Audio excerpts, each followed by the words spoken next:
The night Jason and I got stuck in his car together, I thought it was going to be a disaster. It was supposed to be a quick drive. 40 minutes, maybe an hour. Just enough time to clear our heads after one of those long, frustrating days where everything feels slightly off. Instead, we ended up spending the entire night parked on the side of a mountain road with a dead battery, no cell signal, and nowhere to go. And somewhere between the cold, the silence, and the way he kept looking at me when he thought I wasn't paying attention, everything between us changed. Jason and I had been best friends since freshman year of college. Same dorm floor, same late-night gaming sessions, same habit of ordering way too much takeout and pretending we'd eat the leftovers later. We never did. He was the kind of guy everyone liked without even trying. Tall, dark hair that always fell into his eyes, and this easy confidence that made people feel comfortable around him. Girls loved him. Guys wanted to be him. And me? I was just the guy who'd been there since the beginning. By the time we were 23, we'd gone through breakups, internships, job stress, and that weird post-college phase where you're technically an adult but still have no idea what you're doing. We talked about everything, except the one thing I never told him, that somewhere along the way, being around him stopped feeling normal. That when he leaned too close to show me something on his phone, I noticed the way his shoulder pressed into mine. That when he started dating someone, I'd feel this quiet, stupid disappointment I couldn't explain. I buried it. Because Jason was straight. Because he was my best friend. Because losing him wasn't an option. So when he texted me that night, "Drive? I need to get out of the apartment before I lose my mind," I didn't think twice. "Rough day?" I asked as I got into the passenger seat. Jason exhaled hard, rubbing the back of his neck. "Work was a mess. And Emma and I, yeah, we're done." I glanced at him. "For real this time?" He gave a humorless laugh. "Yeah, for real." The car pulled onto the highway, city lights fading behind us. He didn't turn the radio on. Didn't say much. That was the thing about us.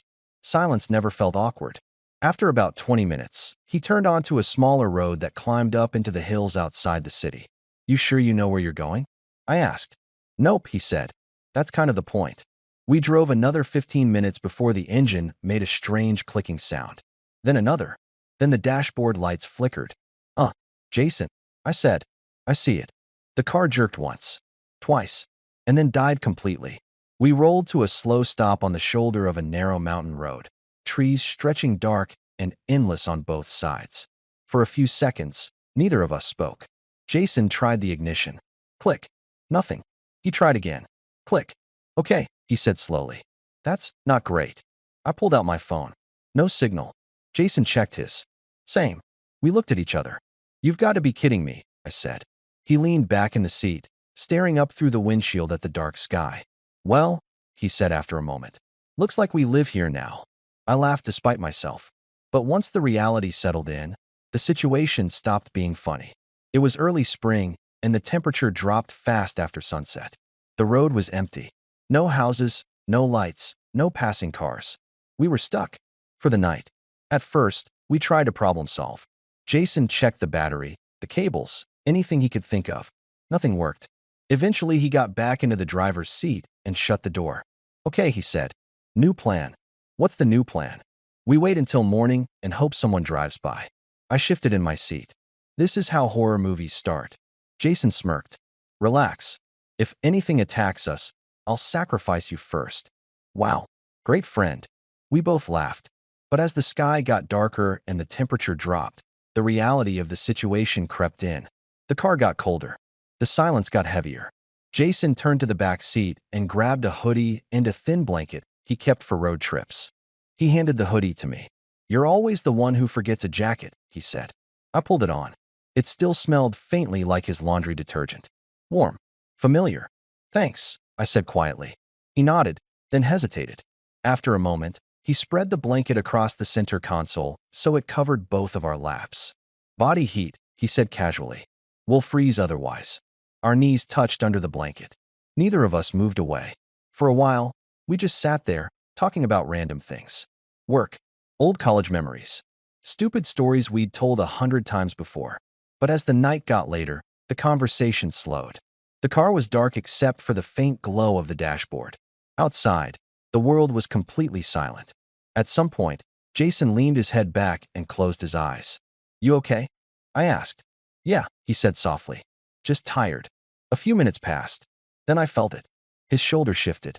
And slowly, almost absent-mindedly, his head tilted sideways. Until it was resting against mine. My entire body went still. He didn't pull away. Didn't react. Just stayed there. His weight warm and solid against my temple. His breathing slow and steady. I told myself he was just tired. That it didn't mean anything. But he didn't move. And after a minute, I didn't move either. Because for the first time in years, being that close to him didn't feel like something I had to hide from. It just felt right. And then, quietly, almost like he was talking in his sleep, Jason murmured, "Hey, Ryan." "Yeah." There was a pause. Then, still not opening his eyes, he said, "Can I ask you something kind of weird?" "Yeah." I answered, trying to keep my voice steady. Jason didn't lift his head from mine.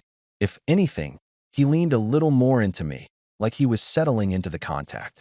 "Have you ever," he started, then stopped. I felt him exhale slowly. "Have you ever wondered if you picked the wrong person?" I frowned slightly. "Like with Emma?" "Not just her." His voice was low, rough around the edges. "In general. Like, what if you've been looking in the wrong direction this whole time?" My heart started pounding so hard I was sure he could feel it through the side of my head. I swallowed. "That's kind of vague, man." He gave a quiet, almost embarrassed huff of a laugh. "Yeah, I know." For a moment, I thought he'd drop it. That he'd brush it off, and we'd go back to talking about safe things. Work, movies, anything but this. Instead, he shifted slightly, lifting his head just enough to look at me. Even in the dark, I could see his eyes searching my face. "Ryan," he said carefully, "have you ever looked at someone you weren't supposed to look at?" The air in the car felt too thin. I tried to joke. "You mean like your ex's Instagram after you swore you were done?" He didn't smile. "I'm serious." That's when I realized something. He wasn't just asking a hypothetical. He was asking me. I turned slightly in my seat, so I was facing him more fully under the blanket. Our knees were still pressed together. His thigh was warm against mine. "Why are you asking me this?" I said quietly. He hesitated. Then he ran a hand through his hair, a nervous habit I'd seen 100 times before exams or interviews. "I don't know what's wrong with me lately," he admitted. "I keep thinking about things that don't make sense." "Like what?" He looked at me for a long moment. Then his gaze dropped to my mouth. And that's when my stomach flipped. "Like, how you're always there," he said. "Every time something goes to shit in my life, you're there. No questions. No drama. Just you." I forced myself to breathe. "That's called being your best friend, Jason." "I know." He shook his head slightly, frustrated with himself. "But it's more than that lately." The silence that followed was heavy, charged. I didn't dare move. "I broke up with Emma tonight," he continued. "And the whole time she was yelling at me about being distant, about not being fully there. I kept thinking about you." My chest tightened painfully. "That doesn't mean—" "I know what it means," he cut in softly. "Or at least, I think I do." The way he said it, unsure, vulnerable, made something shift inside me. Jason wasn't confused in a careless way. He was scared. "I've never questioned it before," he admitted. "Not really. I've always known what I like. Who I like." His eyes flicked back to mine. "But lately, when I picture being with someone, it's not her. It's not any girl." My throat went dry. The only sound in the car was our breathing. "Jason," I said quietly, warningly. Not because I didn't want him to say it, but because if he did, there was no going back. He studied my face like he was trying to memorize it. "Tell me something," he said instead. "If I said something that made things weird, would you leave?" That question hurt more than anything else he'd said. "No," I answered immediately. "I'm not going anywhere." He searched my eyes, making sure I meant it. Then he did something small, almost invisible. He moved his hand under the blanket. At first, I thought he was just adjusting it. But then his fingers brushed against mine. Lightly. Testing. I froze. He didn't grab my hand. He just let his fingers rest against the side of mine, waiting, like he was giving me the choice. Every nerve in my body was screaming. This was it. The line. The thing I'd spent years avoiding. If I pulled away, we could pretend none of this happened. If I didn't, my hand moved before I could overthink it. Just slightly. Enough that our fingers touched fully. Jason inhaled sharply. Then, slowly, carefully, he slid his fingers between mine and laced them together. I had imagined holding his hand before. In passing thoughts, I'd immediately shut down. But nothing prepared me for how grounding it felt. His grip tightened just a little, like he was afraid I'd disappear. Okay, he whispered, almost to himself. Neither of us looked away. Does this feel wrong to you? He asked quietly. I shook my head. No, it didn't. It felt terrifying, but not wrong. He let out a shaky breath. Good, he murmured. We sat there like that for a while, hands intertwined under the blanket, foreheads almost touching. It wasn't rushed. It wasn't dramatic. It was just honest. After a few minutes, Jason spoke again. I don't want to screw this up. You're not, I said. What if I am? His voice cracked slightly. What if I'm just messed up from the breakup, and I'm confusing comfort with something else? That was the fear I'd had too. I squeezed his hand gently. Then we figure it out, I said. Slow. No pressure. No labels. Just honest. He studied me for a long moment. Then, almost without thinking, his free hand came up and rested lightly against my jaw. My entire body went still again. Can I? He started, then stopped. He didn't finish the sentence. He didn't have to. I nodded once. He leaned in slowly, giving me every chance to pull away. I didn't. When his lips finally brushed mine, it wasn't intense or desperate. It was soft, tentative, like he was asking a question with his mouth instead of words. And when I kissed him back, carefully, cautiously, I felt his hand tighten in mine. Not because he was unsure anymore, but because he wasn't. Outside, the night was silent. Inside the car, everything shifted. And for the first time since we'd gotten stuck out there, I was glad we had. The first kiss lasted maybe 3 seconds, but it felt like it cracked open something that had been sealed shut for years. Jason pulled back just slightly, his forehead resting against mine, his breathing uneven. Okay, he whispered again, like he was grounding himself. My heart was pounding so hard I could barely hear anything else.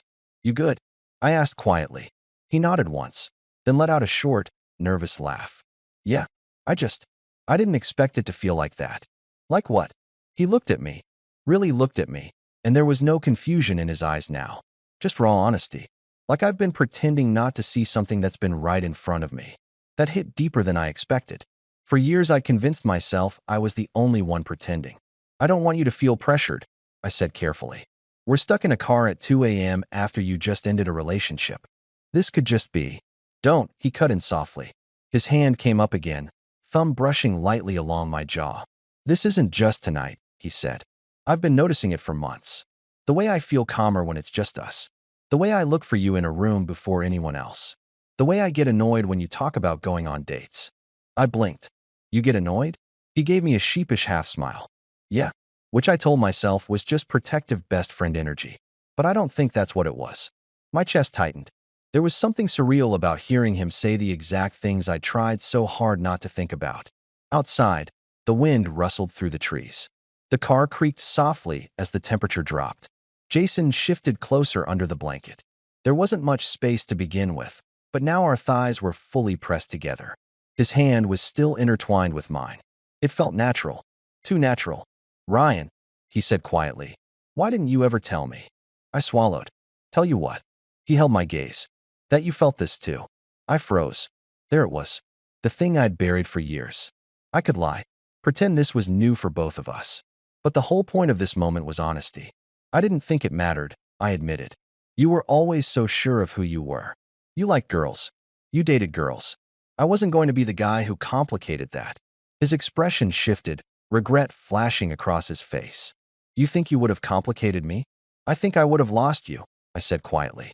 That landed. He squeezed my hand harder. You're not that easy to lose, he murmured. For a second, neither of us moved. Then Jason did something that made my stomach flip all over again. He unbuckled his seatbelt. Slowly, carefully, he shifted sideways in his seat until he was facing me completely.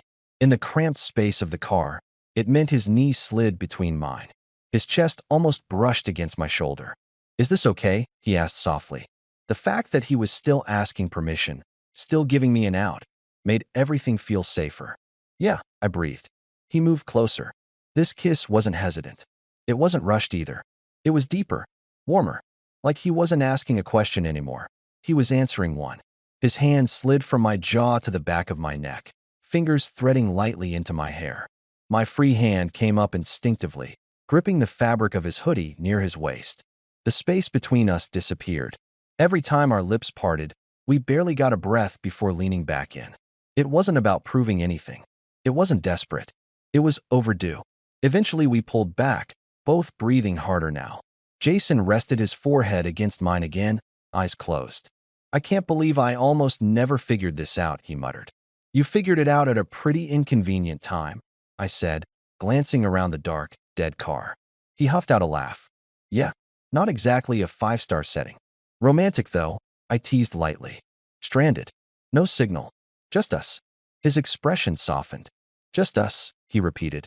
The way he said it made my stomach twist, but not from fear this time. From hope. After a minute, the cold started creeping back in. Jason reached into the back seat and pulled the blanket higher around us. Instead of sitting upright again, he leaned back into his seat but didn't move away. Instead, he tugged me closer. Come here, he said softly. There wasn't much room, but I shifted sideways, half turning so my shoulder pressed against his chest. He wrapped an arm around me under the blanket. It wasn't romantic. It wasn't heated. It was warm, solid, safe. I could feel his heartbeat against my back. Steady. You know what's funny? He murmured. What? If the car hadn't died, I probably would have dropped you off and gone home and overthought this for another 6 months. I smiled faintly. Guess the universe wanted to speed things up. He tightened his arm slightly around me. I don't want this to be a fluke, he said quietly. When we get out of here, I don't want to pretend this didn't happen. I turned my head slightly to look at him. I don't either. He studied my face for a long moment in the dim light. Okay, he said, and for the first time all night, he sounded certain.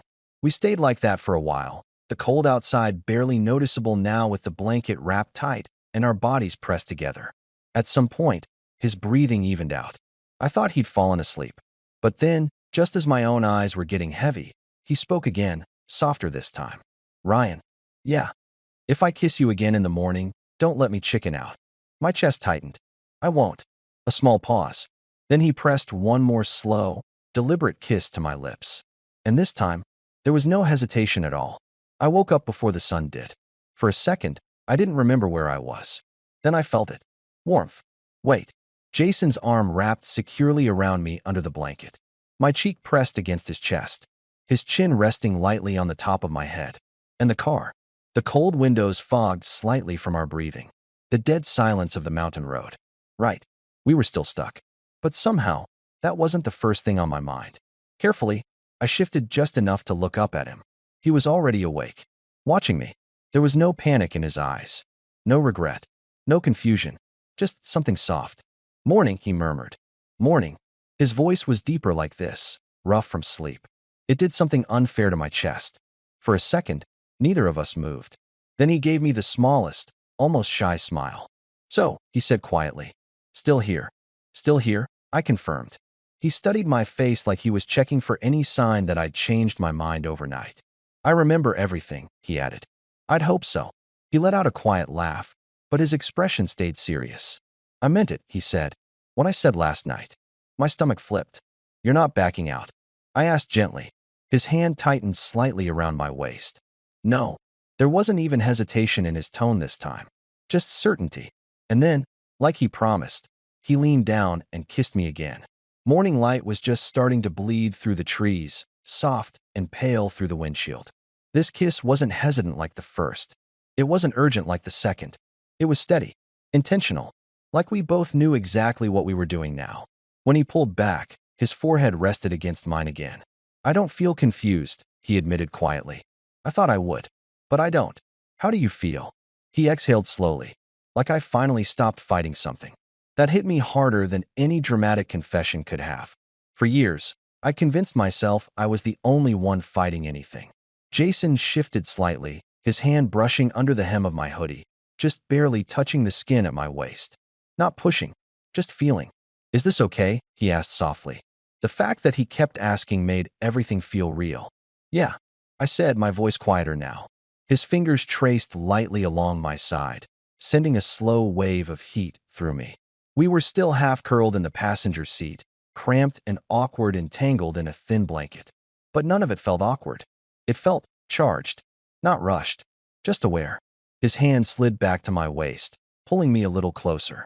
You know, he murmured, brushing his nose lightly against mine. I used to think I was 100% sure about myself. And now, He smirked faintly. Now I think I was 100% sure about the wrong things. I laughed softly. Outside, the world was getting brighter. The sky slowly shifting from black to deep blue. Reality was coming. Eventually, someone would drive by. Eventually, we'd get the car started. Eventually, we'd have to exist in the real world again. Jason seemed to be thinking the same thing. When we get back, he said quietly, this doesn't go back to how it was. It wasn't a question. I don't want it to, I admitted. He searched my face. You sure? Because if we do this, I don't think I can pretend you're just my friend again. My heart skipped. I don't want to pretend either. Something in his expression shifted then, not uncertainty. Relief. He leaned down and kissed me again, slower this time, his hand sliding up into my hair. My fingers tightened in the fabric of his shirt. The space between us felt smaller by the second. There was heat now, real heat, not just body warmth under a blanket. His knee pressed firmly between mine. His thumb traced small, absent-minded circles against my hip. Every touch felt amplified in the confined space. Every breath felt louder. But it wasn't frantic. It wasn't about jumping into something physical because we were alone. It was about finally letting ourselves exist without pretending. After a long moment, Jason pulled back slightly, resting his forehead against mine again. If someone drives by right now, he muttered, this is going to be a very awkward explanation. I snorted. Yeah. Hi. Yes. Our battery's dead, but we're emotionally thriving. He laughed. That full, real laugh I'd heard 1,000 times before. But this time it felt different. Because now, when he looked at me, there was no invisible wall between us anymore. Just honesty. And something steady. He brushed his thumb gently over my cheek. You're not losing me, he said quietly. No matter what this turns into. I believed him. Not because it was dramatic, but because he sounded grounded. Sure. And just as the sun finally cleared the trees, we heard it. An engine in the distance. Both of us froze. Jason glanced toward the road. Well, he said softly, looks like the real world's back. I felt a strange mix of relief and disappointment. He squeezed my hand once more before carefully shifting back into his seat. But before he could fully move away, I caught his sleeve. He looked at me. I leaned forward and kissed him one more time. Not quick, not secret, just certain. When we finally pulled apart, there was no panic. Just a shared look that said everything without words. The car driving toward us got louder. Jason straightened in his seat. Ready? He asked. I looked at him. At the guy who had been my best friend for years and somehow was now something more. Yeah, I said. And for the first time in a long time. I meant it. The guy who pulled over was an older man in a pickup truck. He gave our car a quick look, popped the hood, and within 10 minutes confirmed what we already suspected. The battery was completely dead. Luckily, he had jumper cables. While Jason stood outside talking to him, I stayed in the passenger seat, watching through the windshield. It felt strange, like the world had snapped back into place too quickly. Just an hour ago, it had been just us. Quiet, isolated, honest. Now there was morning light. Another person. Normal conversation. Real life. Jason glanced back at me once while they were hooking up the cables. And the look he gave me, quick, subtle, but warm, eased the tightness in my chest. Nothing had changed. When the engine finally turned over, Jason thanked the guy at least 3 times before getting back into the driver's seat. The moment the door closed and it was just the two of us again, there was a brief silence. Then he exhaled. Well, he said, we survived the wilderness. I smirked. Barely. He glanced at me. And for a second, that same quiet tension from the night before slipped back into the space between us. Not awkward. Just new. He put the car in gear. Breakfast? He asked. That surprised me. You don't want to go home first? He shook his head.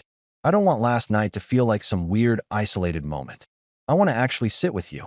Talk. Like normal people. That did something to my chest. Yeah, I said. Breakfast sounds good. The diner we stopped at was one of those small roadside places. Cracked vinyl booths, the smell of coffee and bacon, sunlight pouring through big front windows. It was almost empty. We slid into a booth across from each other. For the first few minutes, everything felt strangely normal. Menus. Coffee. The waitress calling us Han. But under the table, Jason's foot bumped mine. He didn't move it. And neither did I. After the waitress left, he leaned forward slightly. Okay, he said. Real conversation time. I raised an eyebrow. That sounds serious. It is. He ran a hand through his hair. That same nervous habit again. I need you to be honest with me. I always am. He held my gaze. How long? I knew exactly what he meant. I could have played dumb, but that didn't make sense anymore. A while, I admitted. How long is a while? I stared down at my coffee for a second. Since junior year, I said quietly. Jason blinked. That's 2 years. Yeah. He leaned back slightly, processing that. You never said anything? I didn't think there was a point, I said. You were happy. You were straight. I wasn't going to risk our friendship over something that wasn't going anywhere. He studied me, and there was something like guilt in his expression. I'm sorry, he said. For what? For not seeing it. I shook my head. You didn't do anything wrong. Still, his foot nudged mine again under the table, this time a little more intentionally. And you? I asked. How long for you? He hesitated. Honestly, I didn't let myself think about it until a few months ago. What changed? He stared at the table for a moment, then looked back up. You went on that date with that guy from your office. My stomach flipped. Ethan, Jason nodded. I remember you telling me about it. And I felt weird about it. Not protective, not curious, just irritated. I tried not to smile. That's when I started paying attention, he continued. And the more I paid attention, the more I realized I was looking at you differently. The waitress arrived with our food, breaking the moment. But when she left again, the energy between us had shifted. Lighter, more grounded. This wasn't just a late-night emotional spiral anymore. This was real. Jason picked at his food for a minute before speaking again. There's something I want to be clear about, he said. Okay, I'm not experimenting. I looked up. If we do this, he continued, if we try this, I'm not treating you like some phase or confusion. You matter too much for that. That hit harder than anything else he'd said. I'm not looking for a label yet, he added. I don't know what this means for how I identify or whatever, but I do know one thing. What? He reached across the table. Just for a second. His fingers touched mine. I want to see where this goes. With you. My chest felt tight. In a good way. Yeah, I said quietly. Me too. He didn't pull his hand away right away. And when he finally did, the smile on his face wasn't nervous anymore. It was steady. After breakfast, the drive back into the city felt different. The silence between us wasn't heavy. It was comfortable. Easy. At one red light, Jason glanced over at me. Hey. Yeah. Come over tonight. I raised an eyebrow. That sounds suspicious. He laughed. Not like that. I don't want to go back to being normal friends during the day and pretending nothing's happening. That's fair. He hesitated, then added. I want this to feel real. Not secret. That word stayed with me. Not secret. Okay, I said. He nodded once, like that settled something in his mind. And when he dropped me off at my place, he didn't just wave like usual. He leaned across the center console and kissed me. Right there, in daylight. No hesitation. No checking to see who was watching. When he pulled back, he smiled. See you tonight. And as I got out of the car, I realized something. The night we got stuck in that car wasn't the crazy part. The crazy part was that after years of almosts and what-ifs, we were finally moving forward. For real. I spent the entire afternoon pretending to work. I answered emails. I opened documents. I even joined a call. But none of it stuck. Every 5 minutes, my brain replayed the morning. The diner. His hand over mine. The way he'd said I'm not experimenting. And that kiss in the car. Daylight changed everything. It wasn't hidden. It wasn't impulsive. It was intentional. By the time evening rolled around, my stomach was a mess. Not from fear. From anticipation. Jason texted around 7. Doors open. No emojis. No jokes. Just simple. I stood outside his apartment door for a second longer than necessary before pushing it open. He was in the kitchen, leaning against the counter, wearing a plain gray t-shirt and black joggers. He looked up when I walked in and smiled. Not the casual grin he gave everyone else. A softer one. You came, he said. Was I not supposed to? He walked toward me slowly. No. I just wasn't sure if today would feel weird. Does it? He stopped about a foot away from me. Close enough that I could feel the warmth radiating off him. Not weird, he said quietly. Just different. There was no music playing. No TV on. No distractions. Just us. I dropped my bag near the couch. So what's the plan? I asked, trying to sound casual. He shrugged. I figured we'd just hang out. Like we always do. And see if it feels different. I raised an eyebrow. Well, he stepped closer. Now there was barely any space between us. It already does. My pulse kicked up. This wasn't the cramped, cold car anymore. This was his apartment. Familiar ground. Comfortable territory. And that somehow made it more real. He reached up and lightly brushed his fingers along my jaw. "Can I?" he asked. I nodded. He kissed me. Not rushed. Not careful. Just steady. His hands settled at my waist, pulling me closer until our bodies were flush. I felt the shift immediately. This wasn't just emotional anymore. It was physical too. Heat building slowly, deliberately. When he pulled back, his forehead rested against mine again, apparently a new habit. "Okay," he muttered. "What? You're still you." I laughed softly. "I'd hope so." "No, I mean, I was worried this would feel forced. But it doesn't. It just feels like us." That word again. Us. He guided me back toward the couch, sitting down and pulling me with him. We sat close, thighs pressed together, shoulders touching. Not because we had to, because we wanted to. He leaned back, studying me. "There's something I need to ask," he said. "Okay, if we take this slow, would that frustrate you?" I blinked. "Slow how?" He hesitated. "I don't want to rush into anything just because we finally crossed the line. I want to actually build this. Make sure it's solid." That surprised me. In a good way. "I'm not in a rush," I said honestly. He searched my face. "Really? Jason, I've waited 2 years without saying anything. I think I can handle going slow." That made him smile. "Fair point." He shifted slightly, one hand sliding down to rest over mine where it lay between us on the couch. "I just don't want this to burn out fast because we got caught up in the intensity of it." "You're thinking long term?" I teased lightly. His expression didn't change. "Yeah." That hit. Hard. Not playful. Not casual. Long term. He squeezed my hand gently. "I don't know what this means for me in terms of labels. I don't care right now. What I care about is that when I picture next month or next year, I don't picture you gone." My chest tightened. "Then don't let me be gone," I said quietly. He leaned in and kissed me again, slower this time. Intentional. Not driven by urgency. Driven by choice. His hand slid up into my hair. Mine rested against his chest, feeling the steady rhythm of his heartbeat. We stayed like that for a while. Kissing. Pausing. Smiling. Talking between touches. It wasn't explosive. It was steady. And somehow that felt bigger. At one point, he pulled back and just looked at me. "You know what the weirdest part is?" he asked. "What?" "I don't feel like I'm becoming someone different." I frowned slightly. "What do you mean?" I thought this would feel like I was crossing into some totally new identity. But it doesn't. I just feel like me. Just more honest. That made something in my chest unclench. "You don't have to become someone else," I said. "You just have to be real." He nodded slowly, then leaned in and kissed me again, softer this time. Less about proving anything. More about sealing something. Later that night, when I stood by the door to leave, he didn't hesitate. He pulled me back in by the front of my hoodie. "Stay," he said quietly. I raised an eyebrow. "Slow, remember?" He smirked. "I meant sleepover." "I'm not pushing." I studied him.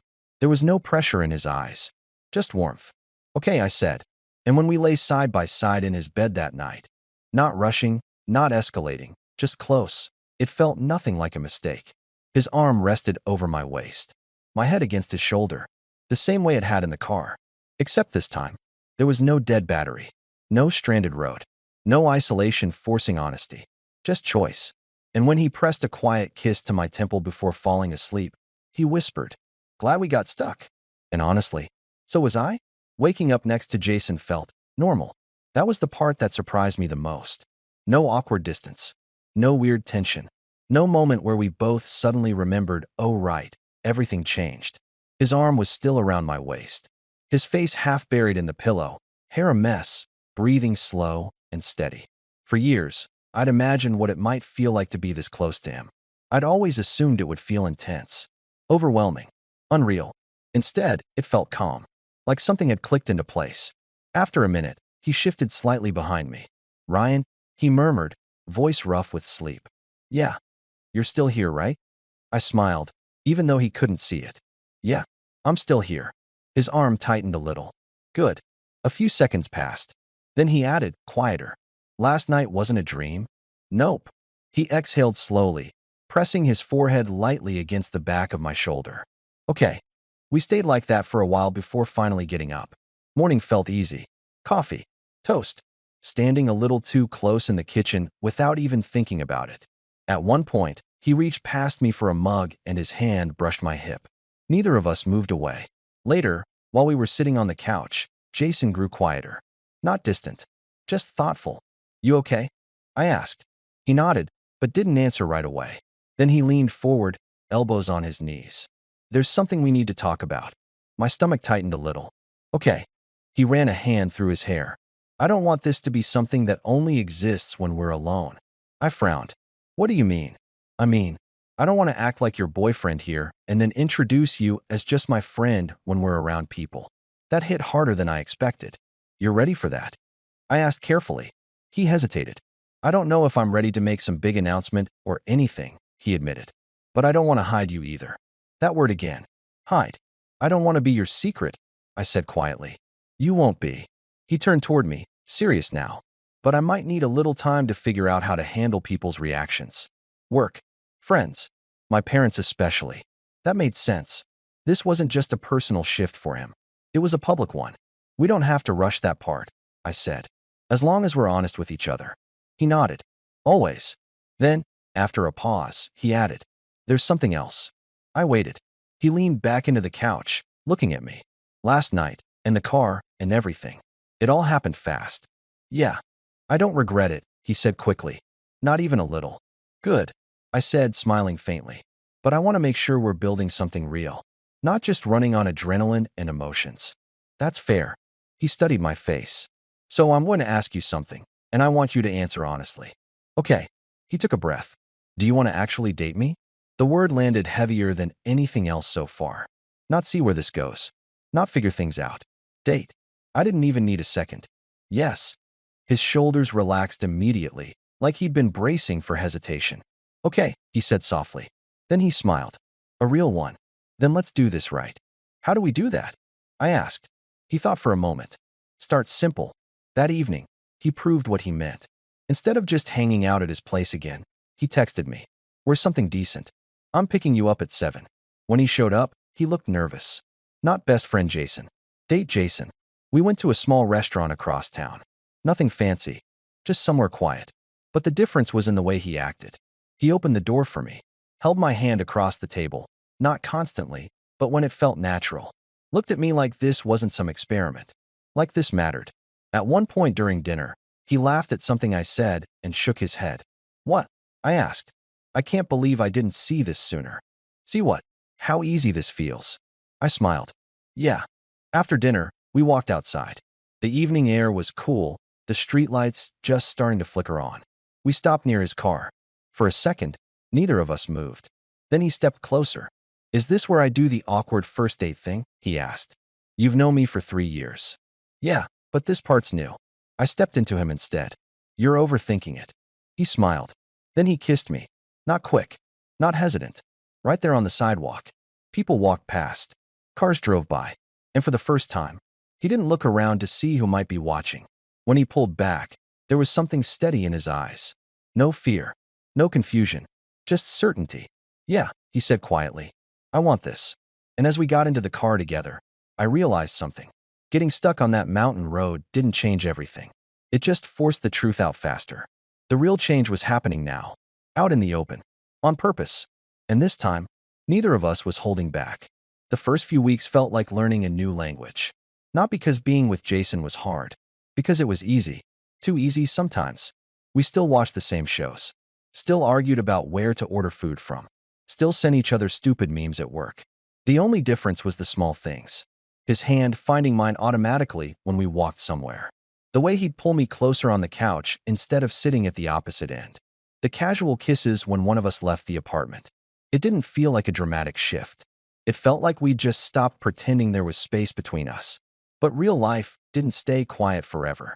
About a month in, Jason invited me over for dinner with a few of our friends. That was the first real test. Before they arrived, he was pacing the kitchen. You okay? I asked. Yeah, he said quickly. Then paused. No. I leaned against the counter. What's going on? He rubbed the back of his neck. I don't want to make this a big announcement. But I also don't want to act like nothing's changed. That's fair. He looked at me. I'm not introducing you as just my friend. My chest tightened a little. You don't have to do anything dramatic, I said. Just be normal. That's the thing, he said quietly. This is normal now. When our friends arrived, the energy felt the same as always at first. Jokes, drinks, music playing in the background. But at some point, we ended up sitting next to each other on the couch. Close, naturally close, his arm resting along the back behind me. Then, without making a big deal out of it, his hand settled on my shoulder. No one reacted immediately, but one of our friends, Mark, noticed. His eyes moved from Jason's hand to me and back again. There was a short pause in the conversation. Then Mark just said, "Took you too long enough." The whole room went quiet. Jason blinked. "What?" Mark laughed. "Dude, you've been acting like a married couple for years. This isn't exactly shocking." The tension broke instantly. Someone else said, "Yeah, honestly, this makes more sense than half your exes." Jason looked at me, surprised, relieved. Later that night, after everyone left, he leaned back against the door and let out a long breath. "Well," he said, "that went better than expected." I smiled. "Told you." He walked over, pulling me into a loose hug. "I'm done overthinking this," he murmured into my hair. "I don't want to live like I'm half in." "You don't have to." He pulled back, looking at me seriously. "I'm all in, Ryan." That wasn't dramatic. That wasn't impulsive. That was Jason when he'd made a decision. And that's when I knew this wasn't just a phase for him. The real full-circle moment came a few weeks later. We were driving late at night after grabbing food, windows down, music low. Jason glanced at the road sign as we passed it. Then he smirked. "What?" I asked.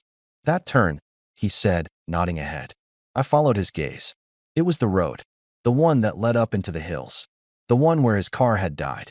The one where everything changed. Before I could say anything, he flipped on the signal. "Jason, we're not getting stranded again," he said. "I just want to see it." The road looked different in the daylight. Less dramatic. Less isolated. Just a quiet stretch of trees and pavement. He pulled over near the same spot where the car had died that night. For a moment, neither of us got out. Then he turned off the engine. "Remember what you said?" he asked. "What?" "That you were glad we got stuck." I smiled faintly. "Yeah." He looked at me. "I am too." There was a quiet moment. Then he leaned over and kissed me. Not intense. Not emotional. Just warm. Certain. When he pulled back, he rested his forehead against mine like he had that night in the car. "You know what the weird part is?" he said. "What?" "I don't feel like something new started that night." I frowned slightly. "What do you mean?" He smiled. "It feels like something finally stopped being ignored." That was exactly what it was. Not a sudden change. Not a random moment. Just the truth finally catching up with us. He started the car again, pulling back onto the road. As we drove back toward the city lights, his hand reached over the center console. I took it without looking. No hesitation. No questions. Because after years of almosts, after one long night stuck together, after finally choosing this on purpose, it wasn't complicated anymore. It was just us. And this time, we weren't going anywhere.